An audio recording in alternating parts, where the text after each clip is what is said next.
Hey, if you've got an RV, you probably know the struggle for 110 volt power.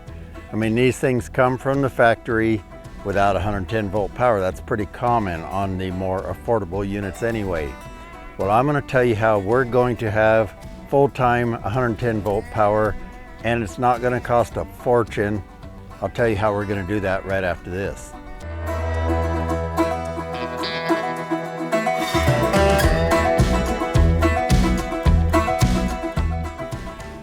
Okay, welcome to my new channel here. This is my channel called That Kilted Guy Behind the Kilt, because here I have another channel with 240,000 subscribers where I teach home improvement skills like drywall and repairs.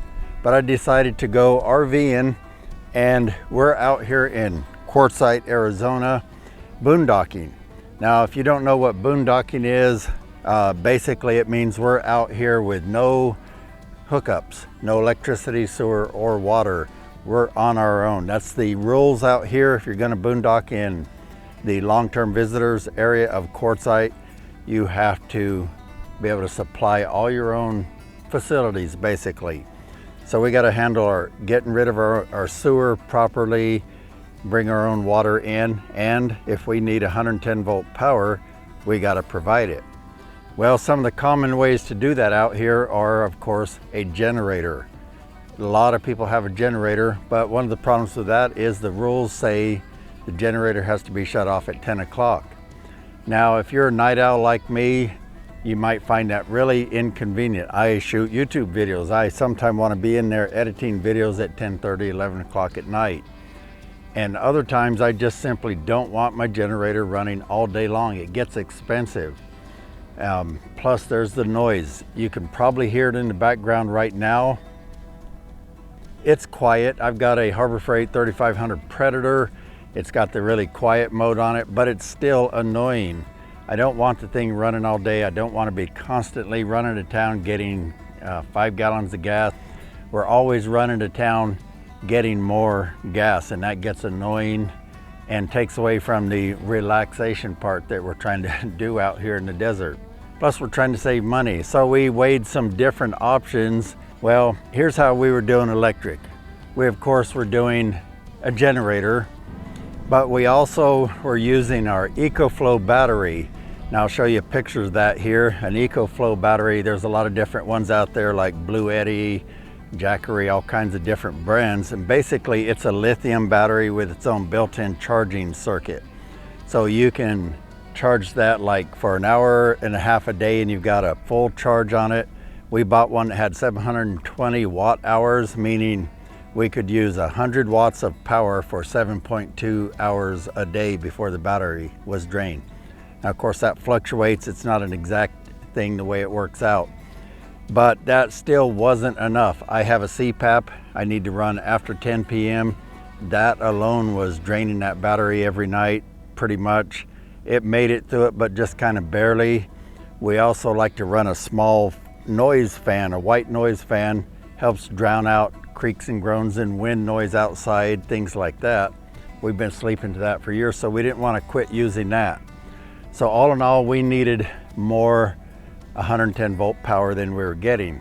Now we had lights and our refrigerator is 12 volts, so we had plenty of power that way to power the refrigerator because it's full-time 12 volt, no propane option, and we had lights and things like that. But we couldn't run our microwave, our coffee pot, our heater even was draining the batteries down a lot. So I decided to look into upgrading our batteries. That's what provides the 12 volt. And then I've been wanting to put an inverter in this thing to give us 110 volt. Now, what is an inverter? An inverter is basically an electronic device that takes your 12 volt power and converts it to 110 volt power. But that amount of power you have is dependent on the size of your battery. So the amp hours determines how long you can get that juice out of there. And ours being so small, the lead acid wasn't going to give us hardly anything with an inverter. So we went down and did some research locally, and we bit the bullet and we bought a 200 amp hour lithium battery. This battery will go all the way to zero. So before we had 85 amps, and as it dropped, we were losing voltage. Lithium batteries stay the same voltage all the way to 0. So we can draw it all the way down to 0, and it's never gonna change how much voltage, even how much amperage it puts out. We've been using it for about a week now, but all we can do with that is use it for the 12 volt system. We still didn't have 110 volts, so we got an inverter. Now I got a 5,000 watt inverter thanks to Vivor. I'll put a picture of them up here. They sent this to me to review and test out. This inverter is big enough that it will run about anything we want on this camper. We have a 50 amp system, and we should be able to run close to 50 amps if we wanted. But if we run it very long, we're gonna drain that battery, because one 200 amp hour battery is not gonna go a long time with like your air conditioner. Currently it's warm enough out, or cool enough out here, we don't need the air conditioner, so we'll be fine through this season. But if we wanted to be able to run the air conditioner, we would just up our capacity by putting another battery in, and then we could run it even longer. What we're gonna do today is install the inverter. Now, I was an electronic warfare tech in the Air Force, but every system, every electrical system is different. I don't understand RVs. You know, when we've got solar on the roof right now, this RV is a Grand Design 315 RLTS. It came with 370 watt solar panel. That's mainly to keep the 12 volt refrigerator running all the time, because the batteries weren't going to keep up with that. But it's not enough to provide us 110 volts for much power at all. That 370 watts is very little power in terms of running appliances and that. So we went ahead and upgraded the battery, but now what's going to happen is the solar panel is going to be able to charge the battery through the day, and if it doesn't keep up, we've got our generator. We can run it for a couple of hours a day, top off that battery, and then with the inverter, we will have 110 volts 24 hours a day. Anytime we want it, no generator needed, except possibly to top off the battery. So the other option you could do, of course, is you could put more solar panels up there and get a lot of solar energy and use an inverter to convert that to 110. But solar panels and the installation is pretty expensive. We needed the lithium battery anyway, so we got that. Now that was almost $2,000 expense right there, so that's your biggest expense. But we can also take that with us if we sell this RV, so we can, it's going to be a lifetime investment. Those are guaranteed, I think, for 10 years. But what we're going to do is we're going to put it in the basement of the RV up front, where it's actually climate controlled in there. So we're going to go ahead and install that, and we'll show you a little bit of how that goes and tell you how the results come out. But now let me show you what we're going to install. 5,000 watt inverter is big, so if you don't have the room and you can't afford it, you could get by with about 2,000 watt. That'll run your TVs, things like that. It probably will run your microwave, although that's a little iffy. 3,000 watt would be better, but it'll run a lot of those smaller devices. So you can see it's this Vivor. This is a pure sine wave. Now you really want pure sine wave, because that protects your electronic devices. It means it's got a true sine wave, not a modified sine wave. And modified sine wave can damage electronics, so you really want to go with a pure sine wave for this. If you're using it, one of these out in the field for certain, like maybe a welder or something, I'm not going to say exactly what, but some devices are fine with modified sine wave, and they're a little bit cheaper. This also has less noise in the system. You just get better, cleaner energy. So you can see it's a 5,000 watt continuous power, and you can see it's a big boy. So you can also see it's got a built-in fuse, or I think the fuse is on the other end. It's got a built-in display panel. It'll tell you some of the outputs and that, on-off switch. This is for a remote control unit. I'll show you that in a second. It plugs a little cable in. You've got 4 outlets, but what we're going to do primarily is wire it in through here.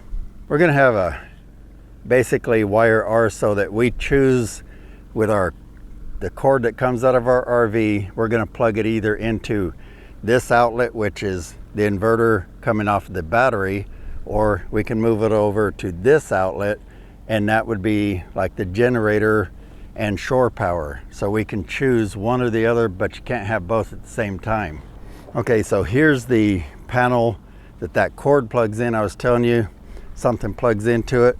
Well, it's this little guy right here, and that's going to go remotely. You can mount this about anywhere, and it'll also tell you the voltage, battery state. You can turn it on and off, etc. Okay, we got the inverter installed and things are working great. Now I'm going to take you inside this bay right here and show you how the install came out, what it looks like, talk to you about a little bit of the wiring, how we did things, and I'll tell you more about how efficient it is, how long we get out of our battery, etc. So let's go in here and take a look. Okay, so here you can see the install. I chose to install the inverter on the ceiling like this, and that was to get it up out of the way, give me more clearance. I have my lithium battery right beside it. We ran 4/0 cables because this is a 200 amp hour battery. Plus we may add another one later, so it's possibly a little overkill. I would rather do overkill than less. It's safer this way. So you can see what we did is we have this cable right here which runs to the switch I'll show you here in a minute. That goes inside the RV where we can turn it on and off as needed, because these things do drain battery pretty much all the time, even when there's nothing being used on it. That's just part of the way these work. It's off right now, so there's no display. Then I ran these wires here. I believe they're 10 gauge, or yeah, I believe they're 10 gauge to handle the 30 amp coming out of there. Now to get a full 50 amps out of this, I figured out you got to do maximum of 30 here, and then you can do up to 20 out of these, and that's how you get 5,000 watts. Anyway, it's not quite 50 amps, but 40 some amps. So now we're on the other side of those wires. They run up along the ceiling there, and they turn and go over to the inverter. So now we're at the termination point of the wires. I basically wired in a 30 amp outlet right here. My RV shore power plugs into that with a 30 amp adapter. I don't have a cover plate yet. They didn't have them locally here in Quartzsite. I had to order one, so it looks a little bit ugly, but it's safe. Everything's behind there. Now I think I may need a breaker in this line. This thing over the inverter is fused. There's a fuse on the battery, but I'm looking into whether or not I may need that. If you're wondering what this part is, that's my solar charge controller. So it doesn't really affect the inverter for this thing. So you can see that the shore power basically just runs down to that adapter. We just rented out our access port, and then of course it comes out, and in my case it goes into this Hughes auto transformer. This ensures we always get the right exact voltage. It doesn't fluctuate up and down. Really good thing. I've got a separate video about that one I'll put out. So when we want generator power or shore power, we just plug into the generator using the same cord. And when we're plugged into shore power, it's kind of like normal. We get normal shore power. It's charging the lithium battery at the same time. So in our case, we have to manually switch it. Now you could wire this up to an auto transfer switch, which we're planning to do in a future video, but we're doing this one step at a time. So we're mainly covering the inverter here. Now, how has it been working? We've got a 200 amp hour battery, a 5,000 watt inverter. How's it been working for lasting through the night? Because the cutoff hours here at 10 o'clock, you have to shut off generators. Can't turn them on again until 6 a.m. And so I'm going to tell you, with us running, we are running a computer, TV, number of things inside, but I also have an EcoFlow battery in there that gives me more battery capacity. Basically, I'm letting this lithium battery or the generator charge my EcoFlow battery. It's just another lithium battery with its own charge controller, all that. They're really great devices. I'll probably do a separate video on that. Essentially what that's doing for us is giving us another 720 watt hours of lithium battery capacity, because this setup charges that setup. So we try and have them fully charged by 10 o'clock. Then if we want to watch TV, work on the computer, etc., I let the EcoFlow power the front half of the RV, so the TV and the computer and all that. And the lithium is just taking care of the 12-volt system, the like the refrigerator and that. It's also running my CPAP all night. We run a small fan, things like that. So it's running all the 110. We have an automatic battery, or a 110 powered cat litter box, because we have 5 cats. And so it does that all night. We wake up in the morning, we still have about 30% battery. And sometimes at night what I do is, if I use the EcoFlow half of the battery too much, I will turn the inverter back on and let it charge up that EcoFlow some more. So we actually have plenty of battery right now. I'd like to have more, because especially when the air conditioner season hits, and then we'll see how this works. But that 30 amp circuit should run one air conditioner. I've done it before in RV parks and that. So it should run that. Now, we don't have enough battery to run an air conditioner much more than, I don't know, 15 or 20 minutes. Again, that's why we're working on more battery. But as far as how the inverter is working, it's working great. We're running everything we want in there. We can even run the microwave off of it. So we're running coffee pots, microwaves, everything off that inverter. So hey, be sure and follow along on our channel here at That Kilted Guy Behind the Kilt, and we're gonna cover more solar related stuff.